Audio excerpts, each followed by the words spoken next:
Yoga Yoga Yogeshwaraya Bhuta Bhuta Bhuteshwaraya Kala Kala Kaleshwaraya Shiva Shiva Sarveshwaraya Shambho Shambho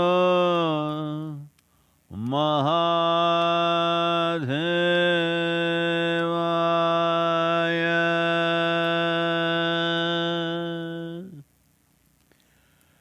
Yoga Yoga Yogeshwaraya Bhuta Bhuta Bhuteshwaraya Kala Kala Kaleshwaraya Shiva Shiva Sarveshwaraya Shambho Shambho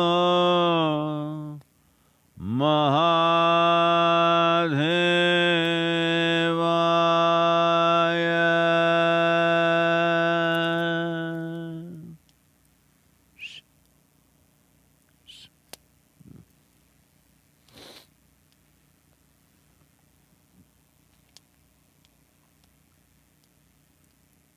Mm-hmm.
Namaskaram. Namaskaram to everyone, wherever you are. Well, the music sounds of Isha. Uh, the Native Americans who are referred to as Indians, and of course Indians from India. It's a nice, a good meld of these two cultures in the form of music, wonderful. Here we are at Bear Lake, Utah, a little over 6:30. Sun is yet to come up, no sign of him. Temperatures are somewhere around 6 to 7 degrees centigrade. Mm. Fires all around me. Uh, but as you know, the virus is still picking up momentum in many parts of the world, including United States and India and a few other countries. Still in India, deaths are over 1,000 per day. United States, around 900 per day. Well, though in India the fatality rate is low, as economy opens up, different social activity opens up, we're seeing surges happening. In United States, people are predicting an autumn surge, largely I think economic activity here is reasonably on, at least on the roads, on the highways. All the trucks are plying, maybe at least 60% of the usual traffic. And unfortunately, the President of United States and the First Lady also have fallen victims to this. Hope they recover soon. Well, many ministers, many people in the administration, including our Vice President of India, also COVID infected. I hope Sri Venkaiah Naidu recovers quickly. Considering age, they must take care. I'm sure doctors will do the best, but this is of great concern that people who are well protected, if it's happening to them, the regular population which needs to go out and do things on the street, the challenges of it. And some of the statistics or some of the studies show that 70% of the people who get infected don't spread the virus to even one more person. But the 10% who are considered as super spreaders, in case they are very happy they're in some way super, this 10% is giving to at least 90% of the infections are because of them. That means each one of them is giving to a minimum of 9 to 10 people. But 70% is a responsible population. Once they test positive, they're not giving it to anybody else. That's fantastic news. We just have to make the 70% into 100%. That is the real solution actually for virus problem and various other problems that we have. So, people who are calculating post-pandemic, what do I do? Please don't jump into that too quickly. Nobody told you it is like some kind of a thing on a particular date, we can say virus over and we're going to do something new. No, it will not happen that way. I hope, I know like the important thing is that we must come up with a treatment protocol. Like we have managed various other killers like tuberculosis, malaria, dengue, we have a effective treatment protocol. Because of that, we think we are free from it, but it's all over the place anyway, but We are managing without being worried about those things because we have a treatment protocol. The same needs to happen with this, that we must have an effective treatment protocol. I'm sure a lot of work is being done in that direction, and that could be one of the reasons for the number of recoveries. But at the same time, there is still no consensus on this is the way to treat this. That needs to happen. Today happens to be the World Animal Day. No, I'm not talking about you. I'm talking about the World Animal Day. 4th of October is the World Animal Day. I'm sorry, a little bit of this fire smoke in my eyes, the wind is changing direction. It's okay, it's all right.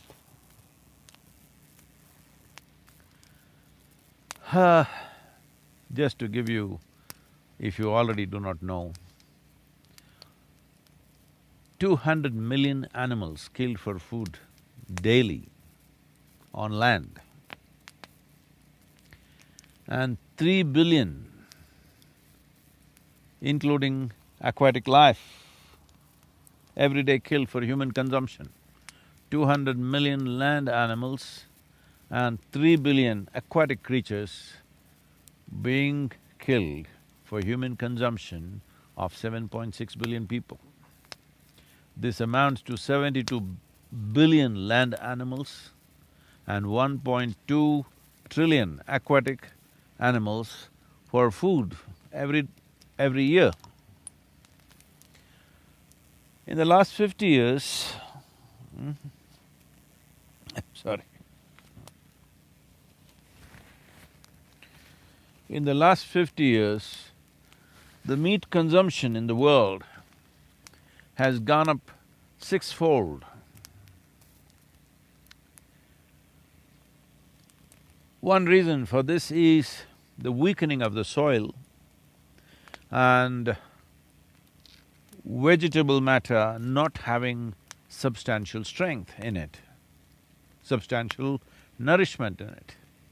This is one reason why meat consumption have gone up, and another reason is meat industry is aggressively pushing their products, and another reason is, unfortunately, whatever is done in the West, particularly in America, everybody thinks that is the right thing to do.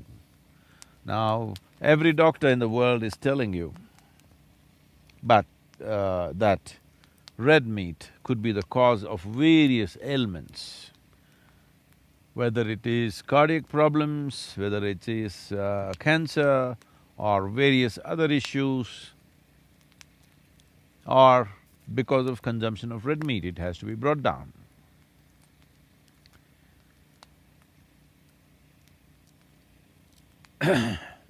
But in India, many doctors are saying you must eat meat, otherwise there's not enough nourishment. They're not very wrong, because unfortunately they're not very wrong, because it is said that in the last 25 years, the vegetables that you buy in the market in India, their nourishment value has come down by 40%. This is the first generation where we have a clear picture of the value of nature and the grave situation we are facing. Maybe we are the last generation who can do something significant about it right now. I hope that significant action happens. I have been meeting important people in America who who have the necessary technologies and also access to fund so that significant things can be done in tropical lands, because fixing the tropical lands is the quickest way to turn the climate change effects, reverse the climate change effects upon the planet. Just the Kaveri Calling project, by all estimates, shows that If we plant this 242 crore or 2.42 billion trees in the Kaveri basin of 83,000 square kilometers, it would sequester anywhere between 9 to 12 trillion liters of water, and 8 to 12% of the carbon sequestering that we as a nation, India has promised the world in Paris Accord, whatever we have promised, 8 to 12% of that could be fulfilled just by this one project. You know why? I'm I'm pushing it like I'm possessed with Kaveri. Yes, I am. If you are not, you will be sorry, and your children, the next generation of people, will look back at us with resentment, not with pride, not with respect, not with regard, but with resentment. Well, out of the 51 million square kilometers of land used for agriculture, 40 million 40 million square kilometers, that is 77% of the agricultural land, is used to raise meat-giving animals and their food. Yes, 77% of the agricultural land is used to raise cattle and their feed. If only, if we reduce this 200 animals killed for food daily to 100 million, that is, if you reduce your meat diet by 50%, I'm not even asking you to give it up. If you reduce it by 50%, 20 million square kilometers of land would be available to do tree-based agriculture. One important thing that every one of you must strive to do right now is, at least 30% of your diet should come from trees. Please, everybody, commit yourself to this, because this is the saving grace for future. That 30% of our diet is coming from trees, not from monoculture of 3-month, 4-month crop patterns. Average decline in the animal population, that is the vertebrates on the planet, from 1970 to 2016 is 70%. 70% of the vertebrate population is gone in a matter of less than 50 years. Well, the animals or the animal world is hiring professionals to curse humanity, to use swear words at humanity. It seems it happened. 5 African grey parrots in Lincolnshire Wildlife Park in UK had to be separated after they kept encouraging each other to swear at visitors with the choicest of words. So when they were kept together, each one of them knew few words, but they learned from each other, and every time they use filthy swear word, people laugh. Looking at this, they started using the swear words and they all started laughing by themselves. And among the 5 of them, they picked up substantial vocabulary. Everybody was happy because it's just reflecting the society in which we are living. That we swear at everything that sustains us, we damage everything that sustains us, we damage everything that's a part of our life. And now, in the weekend, children were to come and visit the park, so they had to separate the parrots and put it away from display because the words that they were teaching are… would be an unfortunate lesson for the children. So I think maybe the animal world hired these 5 parrots to tell us who we are. It's time we get the point. being here, exploring spiritual America, going through various Native American reservations and meeting people and feeling out sites and spaces where things have happened in the past, wonderful things and painful things, glorious things and shameful things, all happen. One thing that stands out about the Native American culture is their love for land. It is even inappropriate to say love for land because it is not that they love the land, they are the land. Even you and me are land, but most people don't get it till you bury them, that we are land. We are just an outcrop of land which can prance around a little bit, but still land. This is a piece of land. So this is a culture which lived consciously that they are land.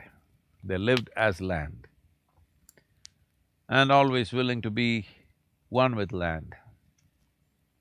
Well, that kind of sensitivity needs to come back.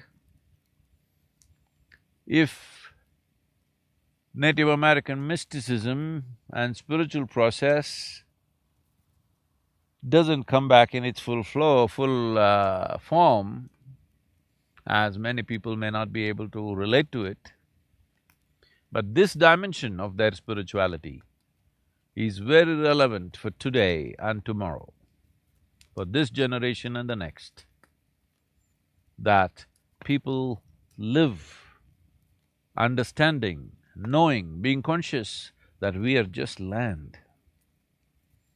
Only if land is good, we are good. Only if the soil is good, we are good. When we say mysticism, mysticism is not some philosophy or a belief system or an ideology. Mysticism is an outcome or a consequence of the natural longing within a human being to know, experience and explore dimensions which are beyond limits for us right now. What are our limits? Our limits are our senses, what we can see, what we can hear, what we can smell and taste and touch. These are our limits. The boundaries of your experience, the boundaries of your knowing are just your sense organs. So the longing to know beyond this is a natural, intrinsic dimension within human intelligence. Human intelligence, if it is not contained by dogma, if it is not crippled by belief systems, if it is not stymied by absolutism, this is it, that is it, God said this, God said that. If you don't cripple your intelligence, it is natural for human intelligence to long to know something more than what it knows right now. The consequence of this longing is mysticism. So, I'm saying this because I'm getting a lot of questions, people asking, Sadhguru, how do you find Native American mysticism different from the Indian mysticism? Well, culturally we may be different, but when it comes to mysticism, there is no such thing as Indian mysticism African mysticism, American mysticism, there is no such thing, because mysticism is just exploration of the reality of existence, which is right now beyond physicality, because of which your senses are not able to perceive.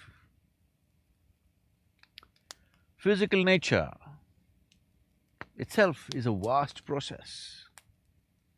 Modern science has made significant strides in exploring physical spaces. But though it is exciting and intriguing, they also know this is quite a hopeless effort, because now we are talking about millions and trillions of light years. When are we going to explore the whole cosmos? So the physical space, as exciting as it may be, is, in terms of exploration, it is a endless exploration. It may keep generations and generations of people busy, or traveling or hurtling through empty space, we may get bored and we may give up that exploration after some time. Because from one star to another star, from one galaxy to another galaxy, your interest and your excitement may not stay, and it will not stay. So mysticism is not looking at exploring physical spaces, it is about exploring dimensions beyond the physical nature. That means fundamentally, using some method, doesn't matter what, some method to transcend the limitations of sense perception, so that we can touch and experience dimensions beyond the physical.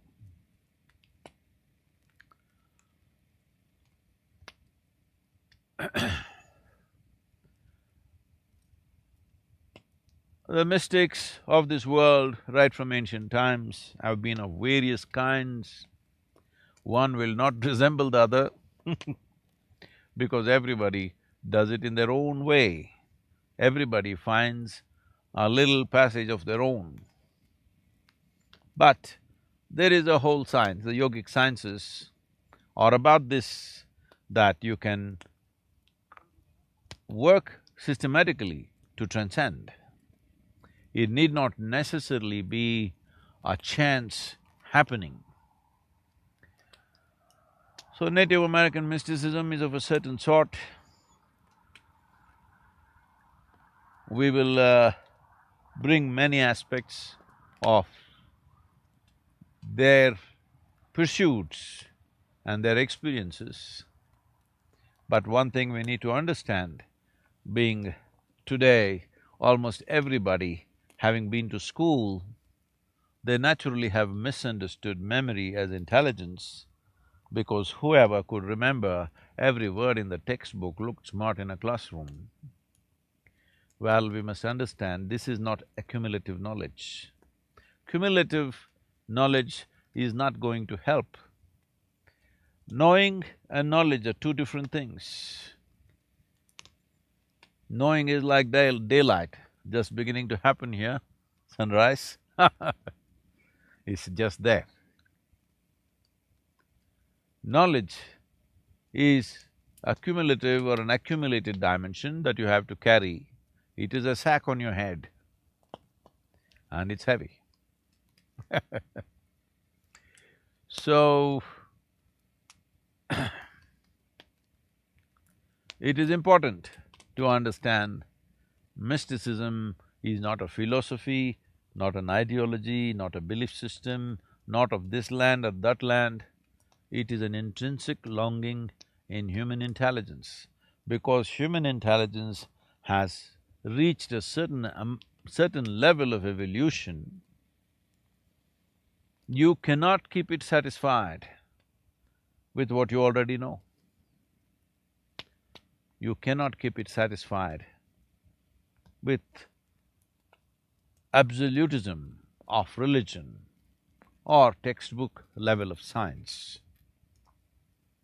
So, we will take you through this to whatever extent we've not been able to process many things because we are riding from place to place and not been able to deliver the goods to you in terms of the exciting things that we see and experience. Uh, we'll do this as we go by. Be with me, ride with me. Uh, there are questions, please. The first question is from Mr. Shankar from Little louder, Tirupati. please. Please read it. The first question is from Mr. Shankar from Tirupati. Namaskaram, Sadhguru. My wife is a wonderful woman, but she has such a sharp tongue. Oh, I'm glad. Okay, there is a but. Please tell me about the but. But she has such a sharp tongue. Ooh. Sometimes I am afraid even to go home. Why are some women made like this? They are wonderful on one level, but quite terrifying on another level. Please throw some light. Light is coming up. Well, because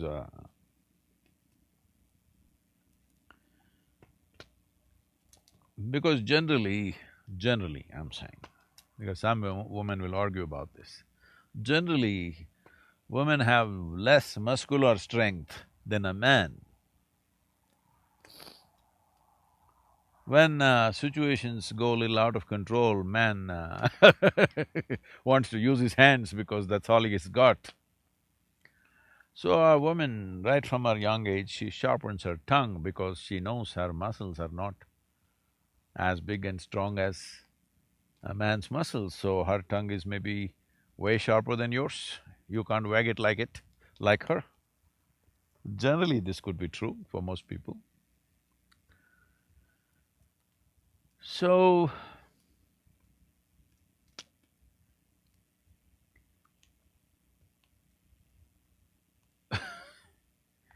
it's not just a sharp tongue. You know, in India, you're from Tiruchirappalli, I think Navaratri is close by. It's all about the Devis or the goddesses in India. Except a few who are very civilized kind, rest of them, you heard of them? Rakini, Dakini, Lankini, Chinnamasta, Chandi, Kali, Bhairavi, you heard of all of them. Whoa, these are terrifying women, usually tongue hanging out, you've seen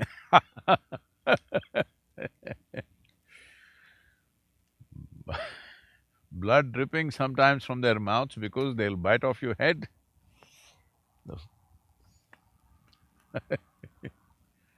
But we made such women worship-worthy in our country because of some other quality that they have, like your wife. She's a wonderful woman, wonderful on one level, but quite terrifying on another level. So is Bhairavi, so is Chandi, so is Chamundi, so is Kali, so is Chinnamasta, many of them. They are wonderful on one level, quite terrifying on another level. So it is your skill to get the wonderfulness of their quality towards you, and their terrifying quality goes towards somebody else.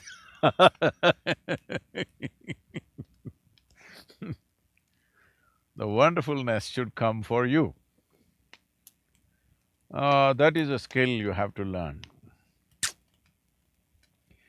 But the whole idea of why the goddesses are like this is for you to understand, if there is a wonderful quality, either in terms of talent or intelligence or brilliance or some genius, within a person, or right now we're talking about women. If there are such qualities in a woman that she has certain streak of genius, or she has extraordinary talents, or she is super wonderful in something,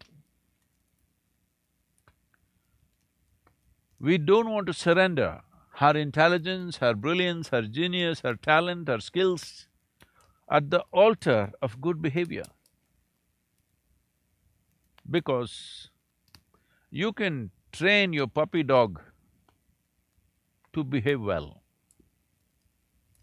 If you want good behavior, that's why everybody these days, instead of getting married, they're getting a dog, because you can train your puppy for good behavior. So if good behavior is all you're looking for, then that's what you should settle for. But if you're looking for other possibilities, not necessarily always, but sometimes it comes with not so good behavior, maybe sometimes with certain amount of nastiness. It depends what values you're looking for in your life. But I know you are saying, Mr. Shankar, hey, what's your second name? Pillai? Now I'm getting ideas.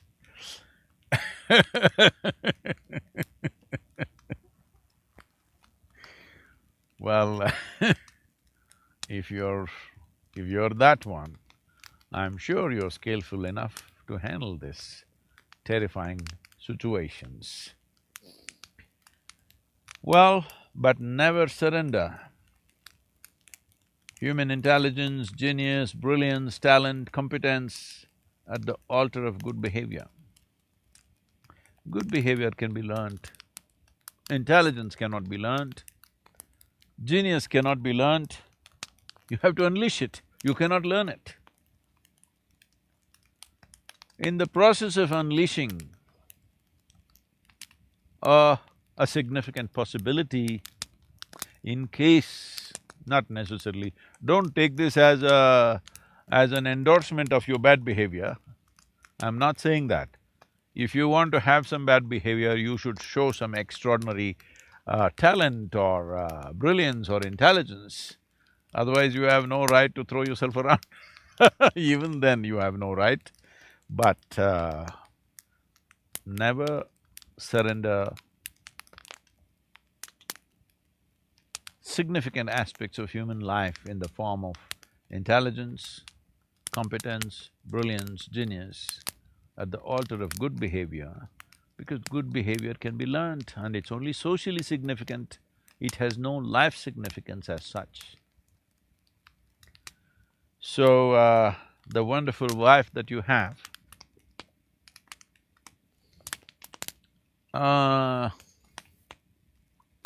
if she is like a rose plant, she has 2 roses or 1 rose and 100 thorns. You just have to nourish her so that there are also 100 roses for the 100 thorns. Well, the number of thorns for the size of the plant it stays constant. But the number of flowers can be enhanced. I think that's what you should do with this wonderful wife of yours. I'm sure she's a wonderful woman, but little tongue-lashing department is strong.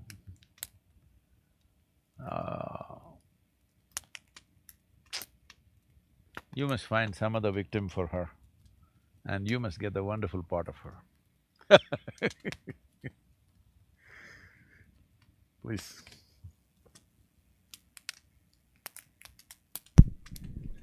The second question is from Priyanka Joshi.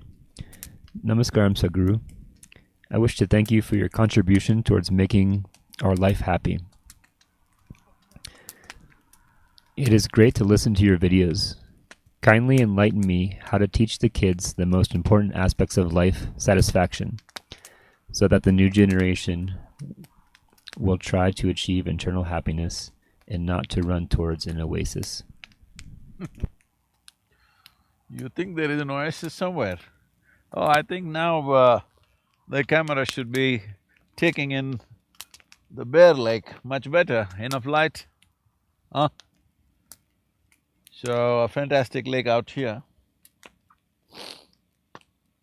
Beautiful, large, I really don't know how large it is. It looks like somebody who comes from West Asia said it looks like Mediterranean Sea. Yes, it does, it's quite large.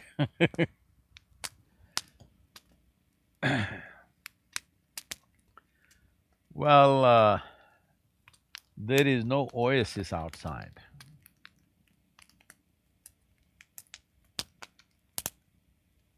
Even if there's an ocean, people can still drown in it. There is no such thing as internal happiness. Happiness has always been internal. Not only happiness, even misery has been only internal. Joy has only been internal. Suffering has been only internal. Though, you know,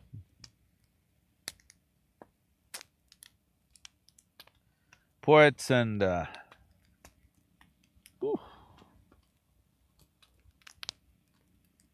others went about saying, it's okay, it's getting warm. Love is in the air. No, no, that is also always internal.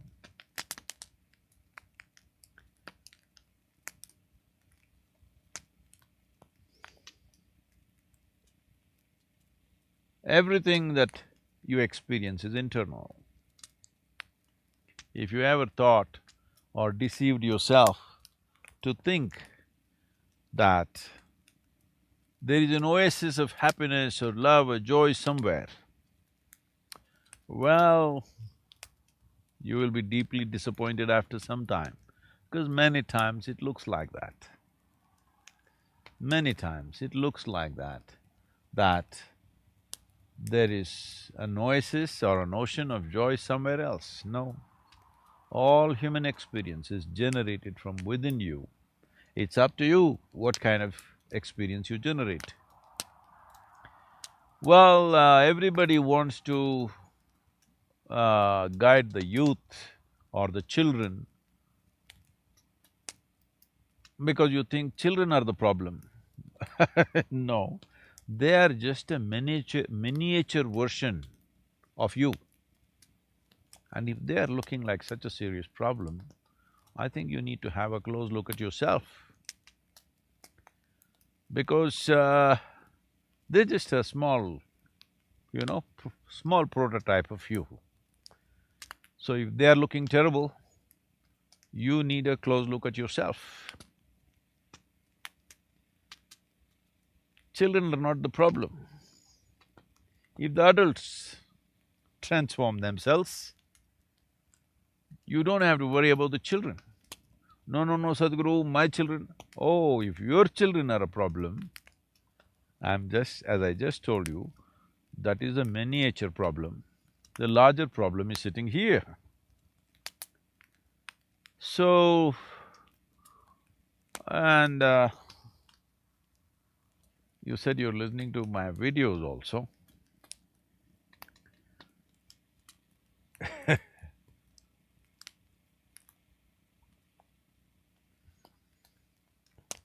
You must listen some more because I've said a lot about this aspect. If you are really interested in making your children wonderful, if you're genuinely interested, because I'm using this word genuinely not to insult you, but to stress on this, because most parents are only interested in their children being little better than the neighbor's children. How much marks did you get? How much money did you earn? What is your social status? This seems to be the concern of most parents. When it is so, naturally your children are looking for a stupid oasis which doesn't exist somewhere. Because it is you who has given them this idea that everything of value for a human being is somewhere outside in the society. Either in the money that you gather or wealth that you gather or status or symbols that you gather, feathers in your beak.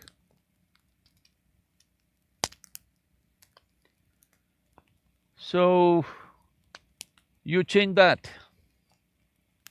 First, you transform yourself, then you will see there is very little work to be done with your children, very little, believe me. So without transforming yourself, you want them transformed. What is your idea of transformation? They must listen to you. There is scientific evidence to show if you're over 35 years of age, your children, whatever age they are, anywhere over 12 years of age, they are much more intelligent than you. There is scientific evidence to show this. So, why should they listen to you, I'm asking? Or if you go with your own thing, you're talking about satisfaction, let me upgrade that thing. Between you and your child, who is more joyful in a given day?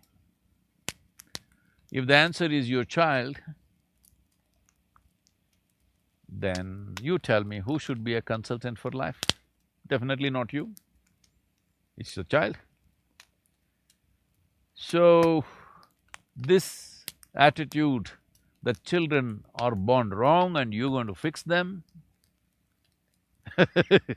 Creator has made a mistake. No, it's your mistake, you should know that. And you're going to fix the mistake. No, nothing like that. Life has come well. It is just your messing which is the problem. So whatever mess up you've done with yourself, if you fix that, there will be very little to fix with your child. Maybe you have to just teach them a few survival skills to survive in this world. And rest of it, that life will figure out in its own way. Or you said, throw some light, is it? No.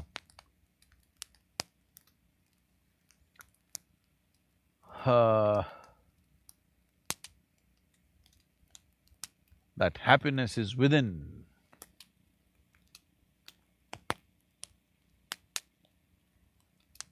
I want you to look at something very fundamental. Did you find a job or start a business or decide to go after something in search of happiness, thinking that it will get you happiness, or you found happiness within you and as an expression of joy you went out and did this? Now you have a child means you're married, I believe. So did you get married in pursuit of happiness or in expression of your joy? Did you have children in pursuit of happiness or in an expression of your joy? You must look at these things. Don't make your children listen to this video. You should listen to it and get it, because this is very important that you understand. You yourself have been looking for that oasis all your life, and now you want your child to find inner satisfaction or inner fulfillment or joy. How will this happen? You're definitely not qualified to do that. So, qualification is not in some learning, qualification is in just this simple realization: Human experience can only happen from within, that's all. Whatever it is, joy or misery, can only happen from within. Fulfillment or disgruntlement, both can only happen from within. If you know this one thing absolutely, do whatever you want. What's my problem? You like frustration, enjoy it. You like to be disgruntled, enjoy it. What's my problem? But you must know, it is caused by you, nobody else but you, that's all. As long as you know this, then what you want to cause to yourself is up to you. So the same thing the child should know, whether it's joy or misery, fulfillment or frustration, both are caused from within. He should know it's his responsibility to cause what he wants to himself. Well, this is an insurance for the rest of the world also. One who is in some sense fulfilled within himself or herself, or one who is joyful by their own nature, have no issues with the world around. Because when your well-being does not depend on anything around you, then you will do what is needed. Sometimes what you needed may need gentle handling, sometimes it may need forceful handling, sometimes it may need loving handling, sometimes it may need tough handling. You will do what's needed. Only when you're able to do just what is needed will your… what is called as human intelligence, which is a phenomenal process, is not just intellect of thoughts, human intelligence will find expression. But if you are tied up in knots, this will bring happiness to me, this will bring unhappiness to me, this I enjoy, this I suffer. Once you're tied up in these boundaries and knots, your intelligence is frozen. It will never melt it will never flow like water, it is frozen. Well, frozen ice has its purposes. Frozen ice is good for future. I mean to say, when you go to heaven, maybe your intelligence will unfold. But there they say everything is fantastic, you don't need to be intelligent, God manages everything for you. So you won't need it there also. And carrying a block of ice and carrying a block of anything as a head is a wasted life. So the moment you identify what makes me happy, what makes me unhappy, what you enjoy, what you don't enjoy, the moment you identify this, you must understand your intelligence is frozen within the boundaries of that. So if you want your child to be released from that, you must set an example, not give lectures on how to find inner satisfaction. Suppose your child stands up and asks, if you were so fulfilled, why did you get married, why did you bear children, what will you do? I hope you don't have to face such ugliness in your life. So please, transform yourself, don't try to transform your children. If you transform yourself, you will see child will be the first one to react and respond to it. Of course, they'll be very sarcastic in the beginning because, you have past karma, they have seen you.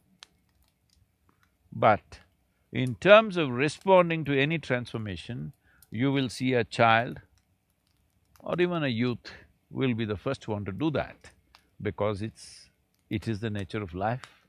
A fresh life always has more response capabilities than a conceited life which has formed ideas and opinions about everything. So age is just this. What is being young and what is being old, if you ask me? It is all a question about how many conclusions have you made about life. If you have a lot of conclusions, you will become ancient right now. If you have no conclusions about anything, you're willing to look at everything fresh, then you will see, you will be bubbly and very childlike. So it's up to you that you want to be an adult boss who molds this born into enslavement life. I'm talking about your child. Children are born as slaves, unfortunately, in this world still. I wouldn't say that for every parent, but largely. Because he is supposed to sit when you say… because you yourself do not know yet. Most of the people still do not know what to eat, what not to eat. But they know what the child should eat. How many wrong things have been fed to them, both in terms of food, ideas, belief systems.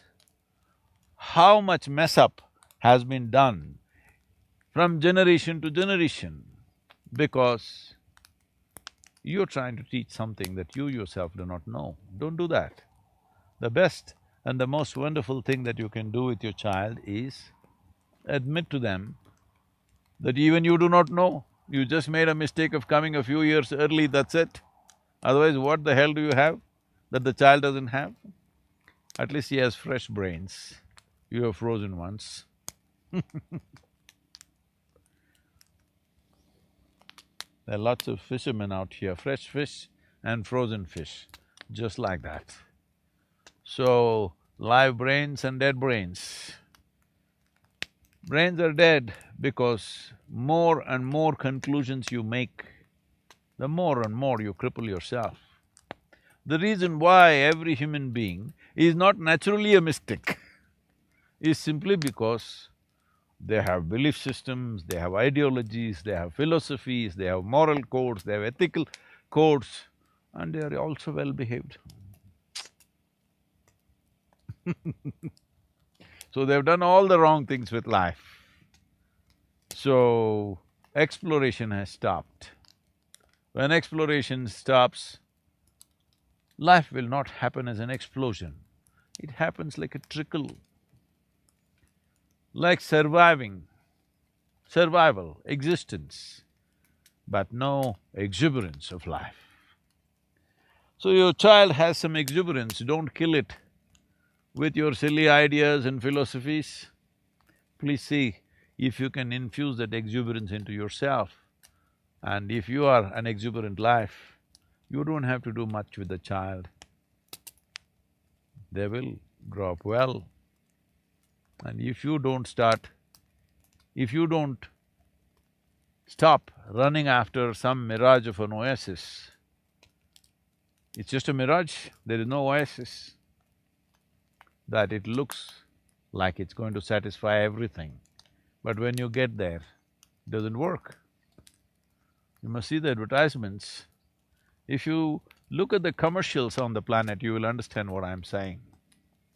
There was because you're using the word satisfaction, there used to be one ad in India when we were growing up, action for satisfaction, scissors, smoke the cigarette and you will be satisfied.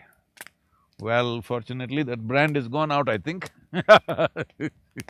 Scissors, it'll cut your lungs from inside, that's what they were saying. You didn't get it. Generations of people smoked it. Here, somebody's advertising, you buy this car, that's it, your life is fulfilled, you will be joyful for the rest of your life. Well, you can… I'm not encouraging you to smoke, but you can smoke a cigarette, you can buy a car, but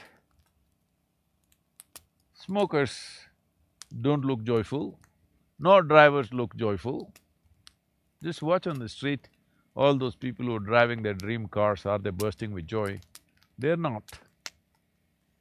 So, the oasis only is a mirage. If you don't see that, don't expect your child to see that. You have to show it to him by example, not by your teaching. Namaskaram, this week, because both in United States and in India, they're expecting a surge of the virus. Ensure that you don't catch it. Ensure that you are not one of those superheroes who are super spreaders.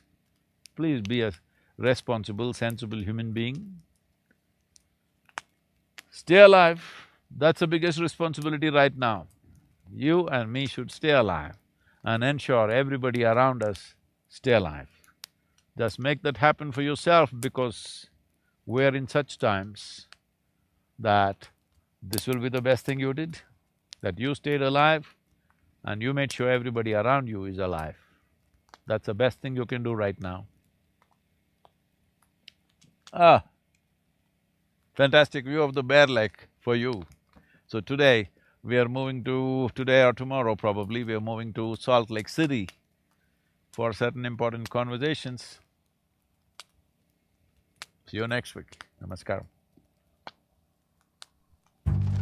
One thing that we can know from birds, if we listen to them carefully, we would know the meteorological conditions by raising your Uddhana Prana. Your ability to utter sounds, in a way it is most impactful.